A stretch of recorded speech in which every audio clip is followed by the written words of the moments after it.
Hello dear students, good morning, good evening. जब भी आप इस वीडियो को देख रहे हो आपको बहुत सारी शुभकामनाएं। स्वागत करता हूं आप एक बार फिर आपके अपने YouTube channel chemistry charger CC में।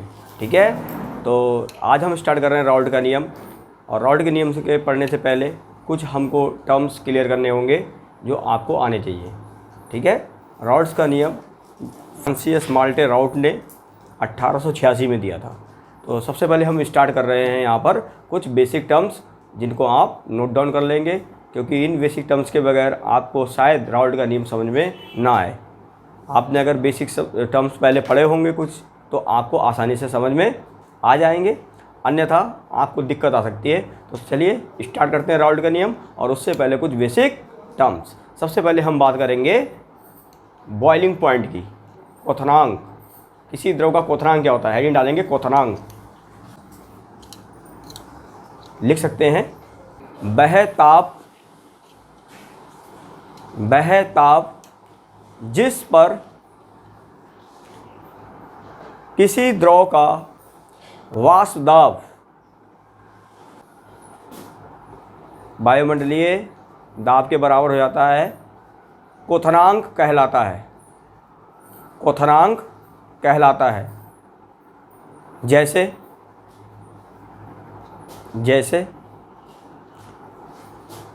जल 100 डिग्री सेल्सियस ताप पर उबलता है।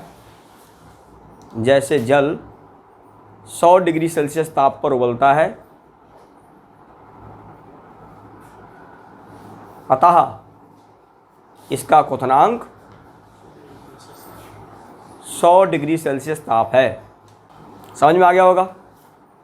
यानी जब भी कोई द्रव उबलेगा तब क्या बनेगी भाई, वाष्प बनेगी। और वाष्प उबलेगा तभी जब वह जो वायुमंडलीय दाब पड़ रहा है उसके अगेंस्ट क्या करेगा, अपना दाब लगाएगा।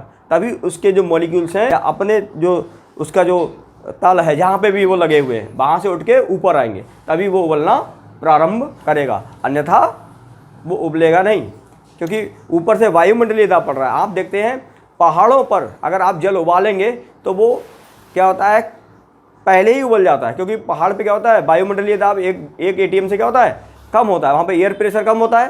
तो अगर आप खाना बना रहे हो वहाँ या चाय बना रहे हो, वो चाय बहुत जल्दी बन जाएगी प्लेन्स की अपेक्षा, क्योंकि ऊपर वायुमंडलीय दाब कम पड़ता है। तो जल पहले ही उबलना चालू हो जाएगा वह अपने बॉइलिंग पॉइंट से। तो ये भी एक फैक्ट है। कभी भी आप पहाड़ पे खाना बनाएंगे या कोई सब्जी बनाएंगे वो जल्दी गल जाएगी उतने ही समय में, और उतनी ही समय में अगर आप प्लेन्स में बनाएंगे तो वो जल्दी नहीं गलेगी। या दाल कहते हैं ना, जिसकी दाल प्लेन्स में ना गल रही हो वो पहाड़ पे चला जाए और अपनी दाल गला ले, कहीं इसकी दाल नहीं गल रही है। एक डायलॉग मारते हैं, दाल नहीं गल रही है, तो दाल गलाने कहाँ जाना पड़ेगा, पहाड़ पर जा। ठीक है, इसके बाद हम बात करेंगे वाष्प दाब क्या होता है। देखिए वाष्प दाब है क्या भाई, जब भी कोई द्रव वाष्पीकृत होगा तो साम अवस्था में द्रव की सतह पर जो भी दाब लगता है वह उसका क्या कहलाता है, वाष्प दाब कहलाता है। जरा ध्यान से देखेंगे वाष्प दाब कैसे निकालेंगे। माना हमारे पास एक कंटेनर है, ठीक है, और इस कंटेनर में कोई द्रव भरा हुआ है।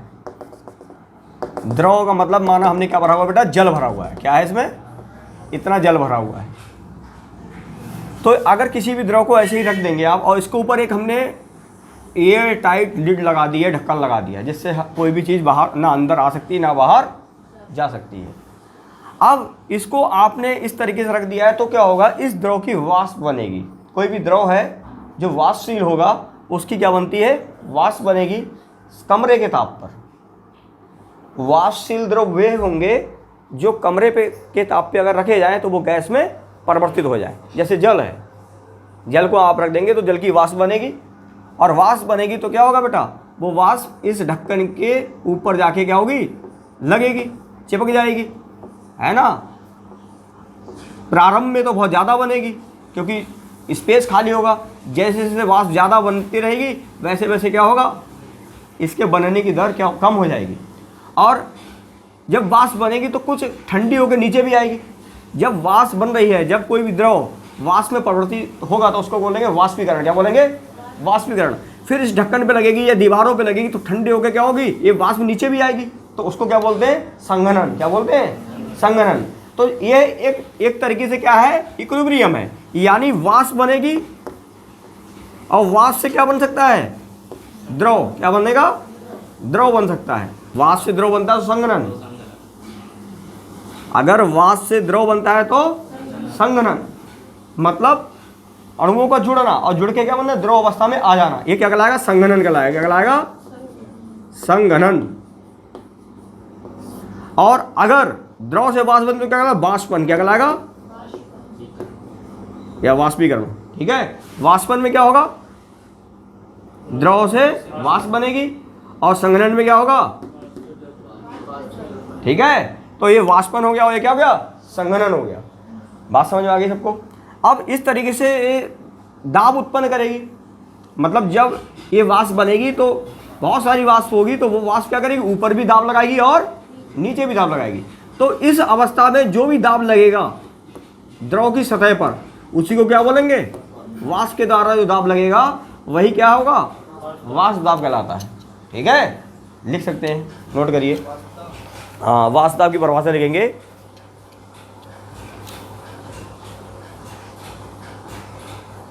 देखो, स्थिर ताप पर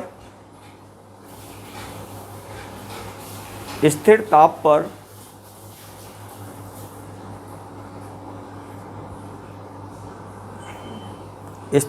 पर साम्य अवस्था में स्थिर ताप पर साम्य अवस्था में किसी द्रव की सतह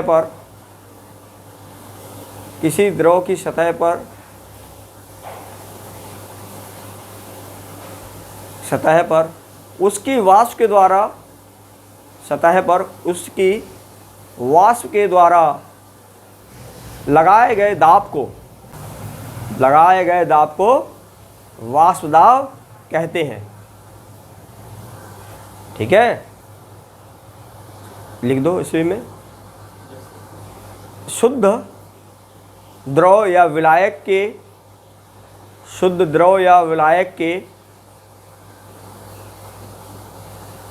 वाष्प दाब को PO से प्रदर्शित करते हैं। P नॉट जिसे बोलते हैं, नीचे लिख सकते हो, P नॉट या PO से प्रदर्शित करते हैं। ठीक है, किससे प्रदर्शित करेंगे? है ना, ये वाष्प दाब लगेगा तो इसका वाष्प दाब क्या कहलाएगा? PO। शुद्ध अवस्था में है, ओरिजिनल स्टेट में है, तो ये वाष्प दाब कहलाएगा। ठीक है ना। और ऐसे जो द्रव है क्या कहलाएंगे? वाष्पशील द्रव कहलाते हैं। नीचे लिख दो, ऐसे द्रव जो कमरे के ताप पर, देखो, ऐसे द्रव जो कमरे के ताप पर वाष्प में परिवर्तित हो जाते हैं।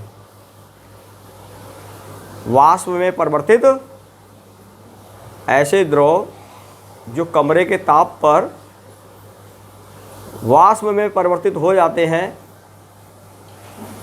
वाष्पशील द्रव कहलाते हैं। वाष्पशील द्रव कहलाते हैं।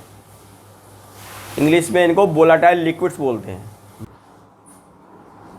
वाष्पशील द्रव कहलाएगा। क्या है? जैसे माना जल है, इसके अंदर क्या है बेटा? जल भरा हुआ है। तो जल क्या है? एक वाष्पशील द्रव है। कैसा है? वाष्पशील द्रव है। जो वाष्प में परिवर्तित हो रहा है, ये एक वाष्पशील द्रव है। इसको अंग्रेजी में बोलते हैं वोलेटाइल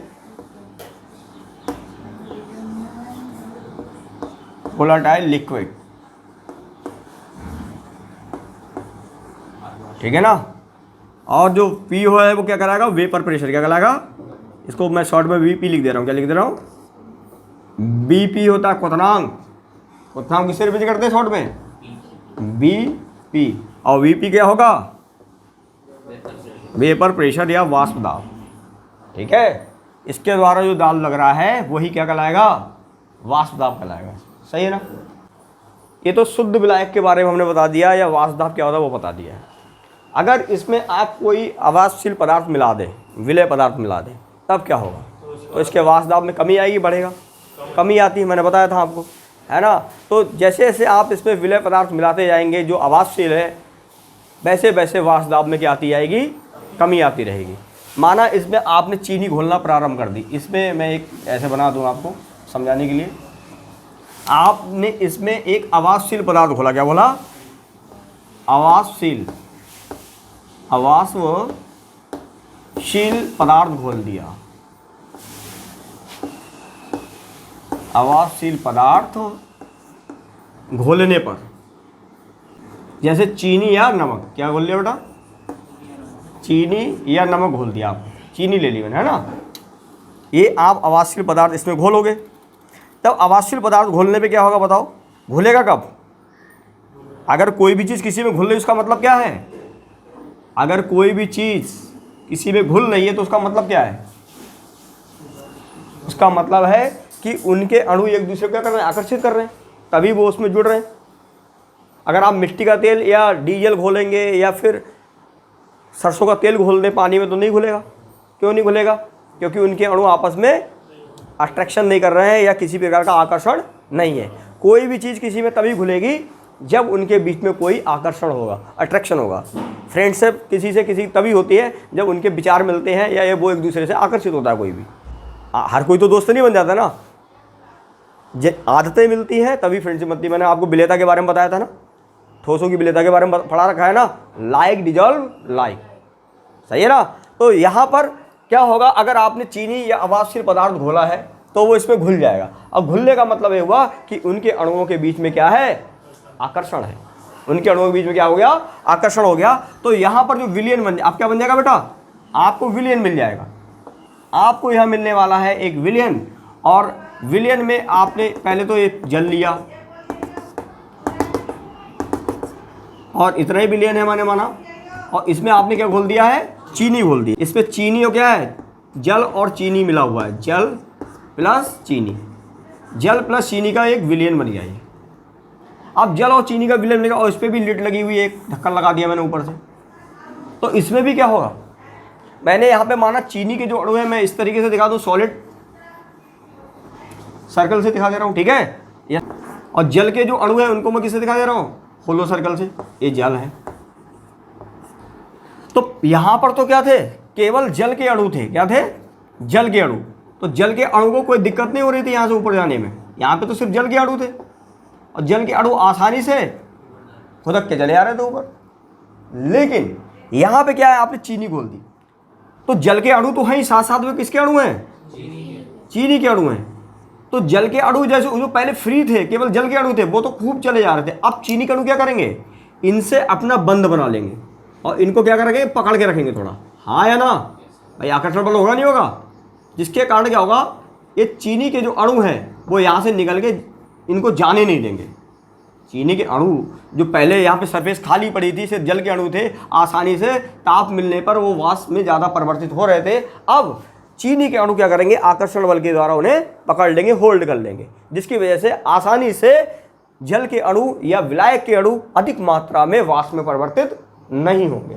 यानी जो एक निश्चित ताप पर, जो भी ताप था, कमरे का ताप था माना 25 डिग्री सेल्सियस ताप था, इस 25 डिग्री सेल्सियस ताप पर जितनी वाष्प बन रही थी पहले, माना आपने 1 लीटर लिया था, कितना लिया था, 1 लीटर जल लिया था, जितनी वाष्प 1 लीटर जल की पहले बन रही थी, चीनी उसी में चीनी घोलने के बाद अब उसी तापमान पर उतनी वाष्प नहीं बनेगी। जब वाष्प कम बनेगी तो वाष्प का दाब भी क्या हो जाएगा, कम हो जाएगा। इस वाष्प के दाब में जो कमी है उसी को बोलते हैं वाष्प दाब का अवनमन। क्या कहते हैं, वाष्प दाब का अवनमन। यानी यहाँ पर जो वाष्प बनेगी वो थोड़ी पहले से कम बनेगी।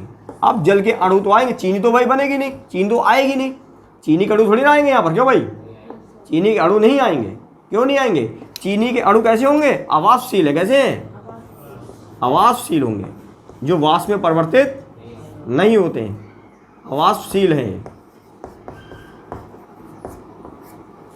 और जल कैसा होगा, वाष्पशील होगा, ये आसानी से वाष्प में परिवर्तित हो जाएगा। अगर चीनी वाष्पशील होती तो चाय बनाते सारी चीनी उड़ जाती, नमक वाष्पशील होता तो सब्जी बनाते उसमें नमक डालते तो वो भी उड़ जाता, रह क्या जाता, सब्जी और चाय भी फीकी सब्जी भी फीकी। तो ऐसे अणु, ऐसे पदार्थ क्या कहलाएंगे? आवासशील कहलाएंगे। क्या कहलाएंगे? आवासशील। बात समझ में आ गई सबको? तो यहाँ पर इस विलयन का एक अपना वाष्प दाब उत्पन्न होगा, इसका वेपर प्रेशर होगा, vapour pressure of solution, PS. क्या कहलाएगा यहाँ पर? पीएस। ये विलयन है, ठीक है। और एक कौन था यहाँ पर? विलायक था, इसको हम क्या मान लें? ये शुद्ध विलायक। सही है, बात समझ में आई? तो अब लिखेंगे, लिखो, हेडिंग डालेंगे, आवासशील पदार्थ विलयन का वाष्प दाब। लिखिए, जब किसी शुद्ध विलायक में आवासशील पदार्थ ब्रेक लेना, विलय, क्या होगा बेटा? विलय, सॉलिड। आवासशील पदार्थ मिलाया जाता है, यानी घोला जाता है, ठीक है ना? तो उसका वाष्प दाब कम हो जाता है, अर्थात शुद्ध विलायक का वाष्प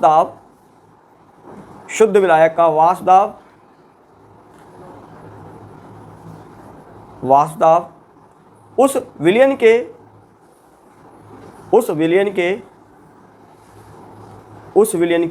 वाष्प दाब से अधिक होता है, जिसमें आवासशील विलय घुला होता है।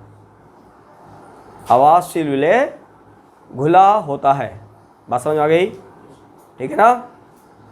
क्लियर है ना? तो इस प्रकार से जो वाष्प दाब में कमी आएगी उसी क्या बोलते हैं? हाँ, आप हेडिंग डाल दें, आगे लिखेंगे, वाष्प दाब का अवनमन। वाष्प दाब का अवनमन इंग्लिश में बोलते हैं बेटा लोअरिंग ऑफ वेपर प्रेशर। क्या बोलते हैं इसको? Lowering of vapour pressure. तो वाष्प दाब का अवनमन क्या है? अभी बता दिया मैंने, लिखो। वाष्प दाब के अवनमन में लिखेंगे, शुद्ध विलायक के वाष्प दाब तथा आवासशील विलय युक्त विलयन के वाष्प दाब के अंतर को वाष्प दाब का अवनमन कहते हैं। अंतर को, वाष्प दाब के अंतर क्या कहते हैं? वाष्प दाब का अवनमन कहते हैं। इसे डेल्टा पी से प्रदर्शित करते हैं। इसे डेल्टा पी, कैपिटल पी बनाएंगे। इसे कैसे प्रदर्शित करते हैं बेटा? वाष्प दाब का जो अवनमन है क्या कहलाएगा? डेल्टा पी कहलाएगा। ठीक है, क्या कहलाएगा? डेल्टा पी कहलाएगा। यानी वाष्प दाब का जो अवनमन है किसके बराबर होता है? हमने शुद्ध विलायक के वाष्प दाब तथा उस विलायक में घुले हुए क्या होगा? आवासशील पदार्थ जो घुल जाएगा तब क्या बन जाएगा? विलयन बन जाएगा। उस विलयन के वाष्प दाब का अंतर, यानी क्या हो जाएगा? डेल्टा पी बराबर क्या बना जाएगा? P not minus P S. P not क्या है या पी ओ क्या है? शुद्ध विलायक का वाष्प दाब है, जल का माना। और पी एस क्या है? जब इस विलायक में कोई आवासशील विलय घुल गया जैसे चीनी या नमक, तब उस विलयन का वाष्प दाब कितना होगा? ठीक है, इन दोनों का अंतर क्या कहलाएगा? वाष्प दाब का अवनमन। अंग्रेजी में इसको बोलते हैं लोअरिंग ऑफ वेपर प्रेशर। क्या बोलते हैं? Lowering of vapour pressure.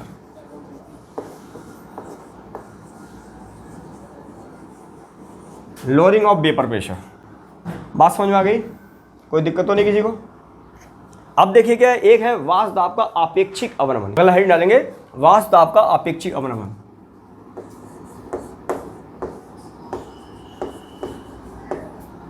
वाष्प दाब का आपेक्षिक या सापेक्ष अवनमन, ठीक है ना। तो वाष्प दाब का आपेक्षिक अवनमन क्या होता है ना, अंग्रेजी में क्या बोलेंगे, relative lowering of vapour pressure. क्या बोल देते हैं ऐसे अंग्रेजी में, लिखना लिख देंगे, लिख लीजिए, हेड डाल दीजिए। तो relative lowering of vapour pressure क्या है बेटा, देखिए सिंपल सा, आपने वाष्प दाब का अवनमन पढ़ लिया, मतलब ये देखा जाता है कि जो विलयन बन गया है भाई, जो उसमें अंतर आया है वो किस अनुपात में आया भाई, यही तो देखोगे आप। शुद्ध विलायक का वाष्प दाब कितना था, और आपने जब विलयन बना लिया है तब उस विलयन का वाष्प दाब कितना है।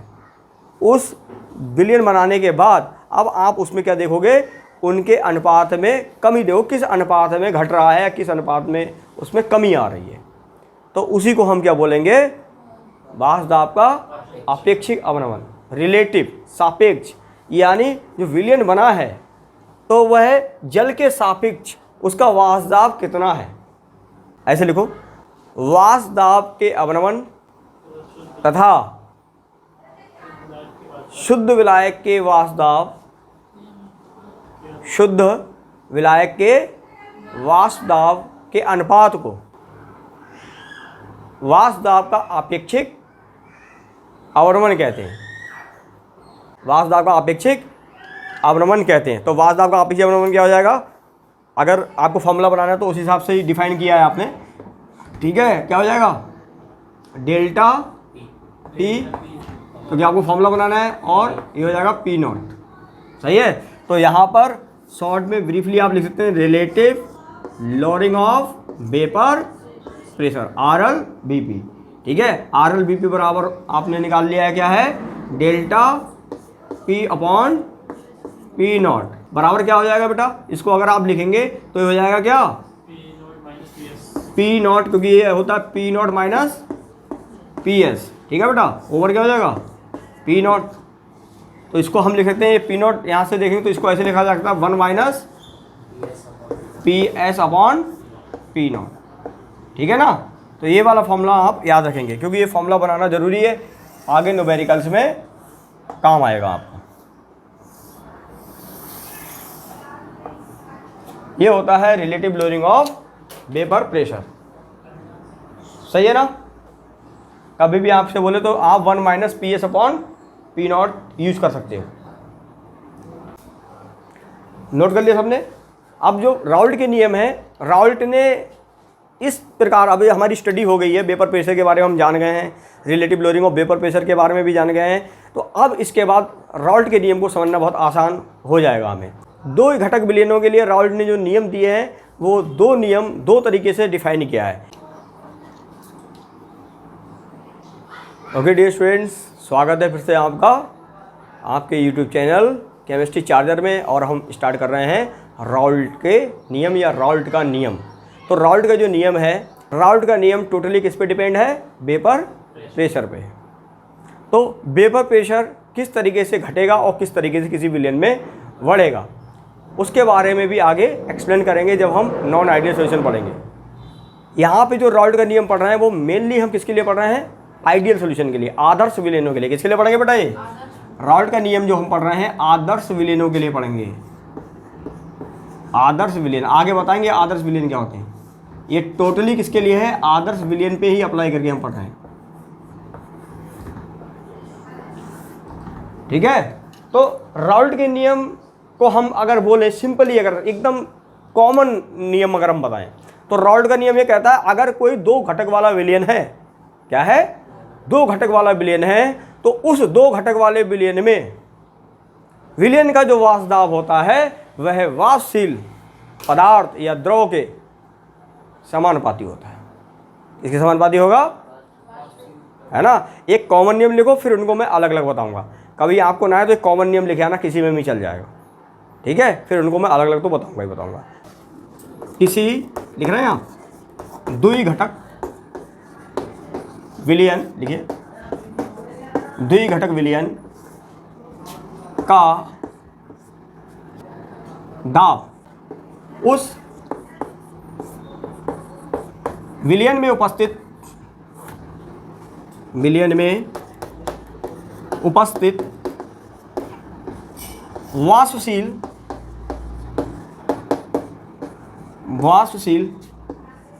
पदार्थ, पदार्थ का मतलब क्या होगा बेटा, द्रव होगा यहाँ, उस वाष्पशील पदार्थ या द्रव के मोल प्रभाज के, मोल प्रभाज, मोल अंश, मोल प्रभाज के समानुपाती होता है।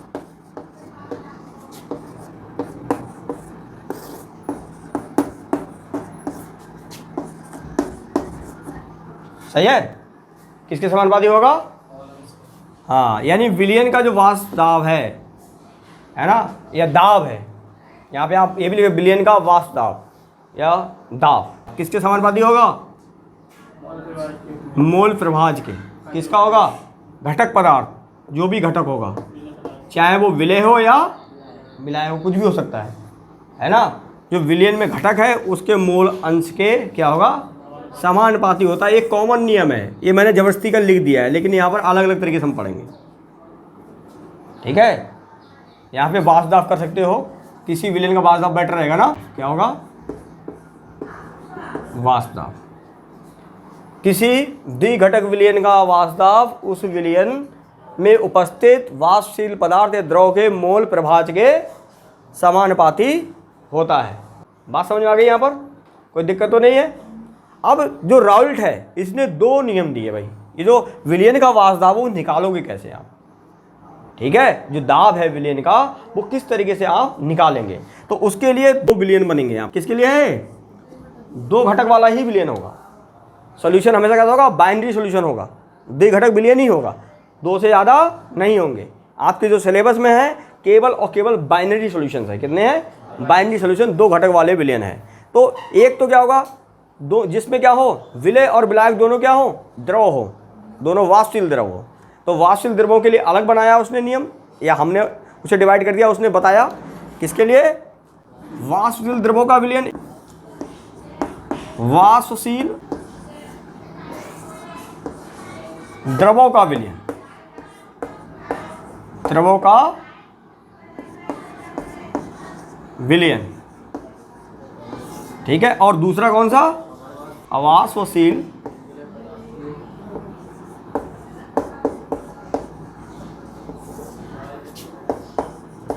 विलय या पदार्थ कुछ भी हो सकता है ना, विलय युक्त विलयन।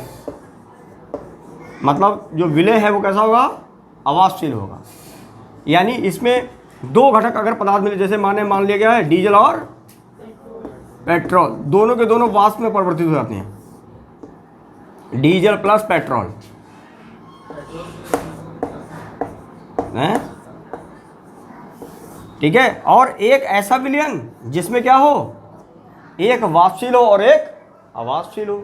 तो वाष्पशील कौन है? जल, और अवाष्पशील कौन है? चीनी या नमक, है ना। तो यहाँ पर जल और चीनी का विलयन लिख सकते हैं, जल प्लस चीनी या नमक, ये दो विलयन है। इसके लिए अलग तरीके से पढ़ेंगे, इसके लिए अलग तरीके से पढ़ेंगे। ठीक है, पहले वाले को हम चाहे घटक ए मान लें, इसको घटक ए मान लो, और इसको घटक क्या मान लेंगे आप? बी मान लीजिए। ऐसे ये घटक ए हो गया, दूसरा घटक बी हो गया, उससे कोई अंतर नहीं पड़ने वाला। किसी को ए मान लो, किसी को बी मान लो, उससे कोई फर्क नहीं पड़ने वाला। वो तो आपके मानने पे डिपेंड है, आप किसको क्या मान रहे हो। समझ में आ रही बात? तो अब यहाँ पर सबसे पहले हेडिंग डालेंगे, पहला, जैसा पेपर में आएगा वैसा ही लिख के आएंगे। ये तो मैंने कॉमन लिखा है आपको। तो अगर कभी आया राउल्ट का नियम लिखिए, उसने कुछ नहीं बोला, उसने ये भी नहीं बोला कि अवाष्पशील पदार्थों वाले विलयन के लिए लिखिए या वाष्पशील द्रव वाले विलयन के लिए लिखिए। अगर वो स्पेशली बोलेगा कि वाष्पशील द्रव युक्त द्विघटक विलयन के लिए राउल्ट का नियम लिखिए, तब आप इसको लिखेंगे। और अगर बोले अवाष्पशील विलय युक्त या अवाष्पशील पदार्थ युक्त विलयन के लिए राउल्ट का नियम लिखिए, तब इसके लिए अलग लिखेंगे। अगर स्पेशली बोलता है तब, और नहीं तो आप कोई सा भी लिख के आएंगे, आपको नंबर मिल जाएगा। ठीक है, फॉर्मूला जरूर लिख देना उसका लास्ट में जाके, क्योंकि यहाँ पे जो फॉर्मूला बनने वाला है, जो विलियन का आपने वाष्प दाब निकाला है, इसी का जो फॉर्मूला आगे बनेगा क्या बन जाएगा, PS बराबर क्या होगा, P0 से मल्टीप्लाई हो जाएगा इसमें जिसका भी घटक पदार्थ होगा, P0 इंटू क्या होगा, काई क्या होगा, घटक। कैसा होगा घटक, वाष्पशील घटक। एक चीज़ लिखनी है यहाँ पे एक चीज़ नोट कर दो, घटक कैसा होना चाहिए, वाष्पशील। ये भी वाष्पशील घटक होगा यहाँ, लेकिन कैसा होना चाहिए, वाष्पशील, ताकि उसकी वाष्प बने, है ना। घटक जो होगा कैसा होगा, वाष्पशील होगा। हाँ, वाष्पशील। जो P0 मैंने आपको बता रखा पहले भी, P0 क्या है, P0 जो शुद्ध अवस्था में किसी भी जो विलायक है, जो वाष्पशील घटक पदार्थ है, उसका शुद्ध अवस्था में क्या है, वाष्प दाब है। क्या है भाई, ये क्या है, शुद्ध अवस्था में वाष्पशील घटक का वाष्प दाब। क्या है, शुद्ध अवस्था में वाष्पशील घटक का क्या है बेटा, वाष्प दाब। अब तो बात समझ आ गई, ठीक है। विलयन बनने के बाद क्या हो गया, वो शुद्ध नहीं रहा, अब उसके बॉन्ड बन गए। जब शुद्ध होगा, कोई विलायक होगा, कोई द्रव होगा, तब उसका वाष्प दाब अपनी फ्री अवस्था में यानी खुद की अवस्था में कुछ अलग होगा। लेकिन जब वह विलयन बना लेता है तो वह दूसरे पदार्थ के साथ एक बॉन्ड बना लेता है, तब वहाँ पे बाउंडेशंस आ जाती हैं और उस अवस्था में जो वाष्प दाब है वह चेंज हो जाएगा या अलग हो जाएगा। तो यहाँ पर वही चीज़ है, ये विलयन का वाष्प दाब है, और ये जब जो घटक पदार्थ विलयन में उपस्थित है उसका वाष्प दाब क्या था, शुद्ध अवस्था में जो वो अलग था, जब वो विलयन में नहीं आया था या विलयन उसने नहीं बनाया था, तब उसका वाष्प दाब क्या था, वो चीज़ है कौन, P0। हाँ या ना, बात समझ आ गई। इसको PO या P0 यहाँ पे भी दिखा सकते हैं, P0 ऐसे भी बनाते हैं, इसको कभी भी ऐसे भी दिखाया जा सकता है, अथवा करके आप इसको P0 ऐसे भी दिखा सकते हो। सही है, अभी तो यहाँ लिख दिया, लेकिन आगे जरूरत पड़ेगी, अब हम यहाँ पे नोटेशन लिखेंगे PA, तो PA का क्या होगा, P0, PB क्या होगा, P0B, है ना। इस तरीके से, हाँ, नॉट ऊपर लगा देंगे या O ऊपर लगा देंगे, O फॉर ओरिजिनल ही है, और नॉट भी बोल देते हैं, या PO बोल दो, ऊपर लगेगा, मगर P0 बोलेंगे, जनरली हम जनरलाइज करेंगे P0 से, ठीक है ना। जैसे अगर A होगा तो A के लिए क्या होगा बेटा, इसके लिए वाष्प दाब क्या होगा, इसका बताओ, इसका क्या होगा, P0A, और इसका क्या होगा, P0B। सही है। अब यहाँ पे जल में चीनी तो वाष्प दाब होगा नहीं इसका, तो जल का वाष्प दाब क्या हो जाएगा, P0A। कोई दिक्कत तो नहीं किसी को। अब देखिए, सबसे पहले हेडिंग डाल देंगे।